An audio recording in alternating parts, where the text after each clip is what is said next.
Invisible to the naked eye, a new strain of bird flu, H5N2, is causing ripples of concern across the globe. There was a 59-year-old man in Mexico City with underlying health conditions that the media is saying succumbed to H5N2, but the history and science tell us this is not accurate. It's not even a new strain. H5N2 is a distant relative of the H5N1. Recent reports have maintained that H5N1 has been affecting dairy farm workers in the United States, so they are not the same virus. In spite of this H5N2 infection in Mexico, U.S. officials appear to be more focused on H5N1, which has only caused around 400 deaths globally in the last 20 years. People should know that the results of a new study suggest that at least 320,000 different viruses currently have the ability to infect mammals, and there are likely millions of potential viruses in existence. This is nothing new.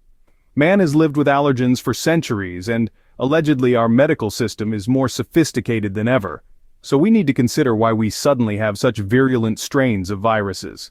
Now, you might ask, but H5N1 and H5N2 sound so much alike. How different can they be so different?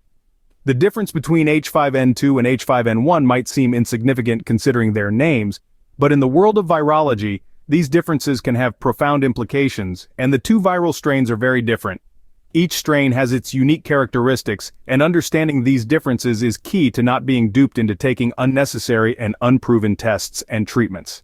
H5N1 and H5N2 are different types of the influenza A virus. These particular two variations are primarily known for affecting birds. Now listen carefully to what we know about these two viruses. First, the H5N1 virus. Most human H5N1 infections have been linked to direct or indirect contact with infected poultry or contaminated environments. Human-to-human transmission is rare and not sustained. Did you hear what I said? Human-to-human transmission is rare and not sustained. What this means is that while H5N1 has a nearly 50% mortality rate, in all probability, you can only get it from farm animals, not other humans. Unless you come in contact with infected farm animals, you will unlikely contract the disease if you cook your meat well. Regarding H5N1, cooking meat to a safe internal temperature does kill influenza A viruses, including avian influenza viruses. A USDA study found that cooking ground beef patties medium or well done eliminated the presence of H5N1 influenza A virus, while cooking rare beef patties significantly reduced but did not eliminate the virus. Now let's look at this alleged death from H5N2, which primarily affects birds. There have been no confirmed cases of H5N2 causing severe illness or death in humans, so we need to examine these claims carefully, rather than panicking, because some newscasters said the man died from H5N2. According to the real science, this is highly unlikely. In all probability, his kidney failure or diabetes caused his death, and he tested positive for influenza A. I will explain how I know he didn't test positive for H5N2 shortly. So, all of a sudden this Mexican man is supposed to have died with H5N2, yet there's with no explanation of how or why he contracted it, or how they knew that it was H5N2. In fact, it's a bit strange that this announcement came from the World Health Organization, not the government of Mexico. Again, it must be understood that H5N2 is different from the strain that has infected multiple dairy cow herds in the U.S. That strain is H5N1, and only 3 farm workers have contracted mild infections from it. You are likely going to hear major concerns in the media that H5N2 has the potential for mutation to a form that will infect humans. This virus has been around for at least 41 years, and the potential for mutation has always been a possibility. So ask yourself why this long-standing risk has all of a sudden become so concerning. Nobody says anything for 40 years and now they are concerned. Is this because somebody knows that gain-of-function research is being conducted on H5N2, which would make it more communicable in humans? Gain-of-function, or GOF research on viruses, involves manipulating a virus to enhance one or more of its properties, such as its transmissibility, virulence, or host range. In layman's terms, research is regularly conducted to make viruses more communicable, more deadly, and able to infect more types of mammals. They say that this is all in the name of research, but when people are creating diseases to kill us, I call it germ warfare. And it's not just the H5N2 that is a big concern all of a sudden. Allegedly, the H5N1 strain is causing disruptions in Asia with outbreaks linked to wild animals. Again, why now?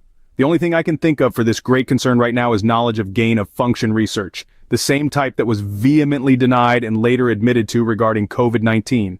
So as the frantic call for masks, testing, and vaccines mount, maybe we should redefine what protective measures means. If the scare is H5N1, stay away from cows and raw dairy products and people that work around them. They are already looking into an H5N1 vaccine for dairy workers. If the scare is H5N2, they can go flop their ears as far as I'm concerned, because it has never been documented that I can get it from another person. As a vegetarian, I will stay away from chickens and turkeys, which are likely the primary type of birds to get H5N2, considering the terribly stressful conditions that the birds live under, and stress is well known to instigate viral proliferation. Now, regarding the tests that you may be asked or compelled to take, there is something you should know. First, you must keep in mind that all of these influenza strains are various types of novel influenza A. The current FDA-approved diagnostic tests for detecting influenza viruses in respiratory specimens has been demonstrated for seasonal human influenza A and B viruses. These tests do not specifically identify most novel influenza A viruses. Almost all FDA-cleared influenza diagnostic tests do not specifically identify infection with avian influenza A viruses or distinguish between infection with seasonal influenza A or novel influenza A viruses. Let me clarify this.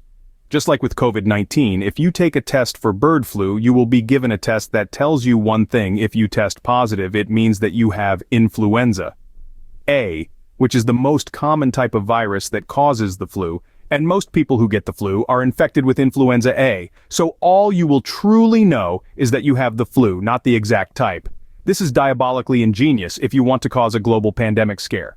Consider this. A bunch of people test positive with the flu because they are all wearing masks most of the time, causing the proliferation of normal bacteria and migration down into the lungs because you are wearing a mask and many of these bacteria can't get out. Remember, there are thousands of bacteria that normally live in our lungs.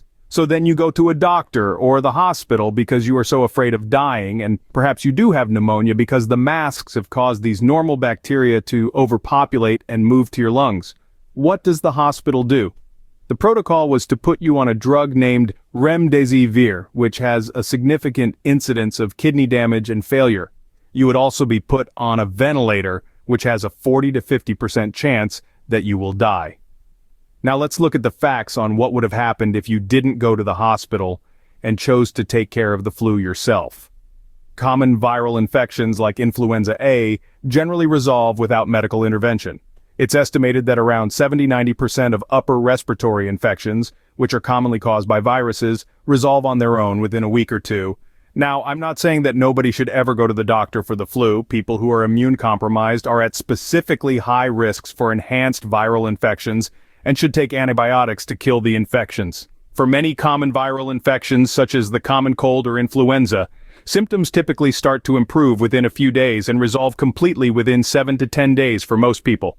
So, people who do not seem to be getting better after 10–14 days should see a doctor because most flu viruses run their course in 10–14 days. Just a quick reminder that if you like my videos and think that others can benefit from my content, please share this video on your social media sites. If we had known this before COVID-19, I can't help wonder how many of our loved ones would be alive today. Also subscribe if this kind of content is of interest to you. My videos cover all aspects of healing and staying healthy with minimal or no intervention from the mainstream medical complex designed to make you a lifetime customer. In summary, we're witnessing the emergence of a media narrative about the dangers of two different strains of bird flu, H5N1 and H5N2. The risk to the general population is very low. I created a more comprehensive video about the bird flu and the vaccines currently in development. I recommend that you watch it for a better understanding of any potential risks. I'll link it at the end of this video. Until next time, stay informed, stay vigilant, and remember, independent and traditional understanding of these viruses is your best defense.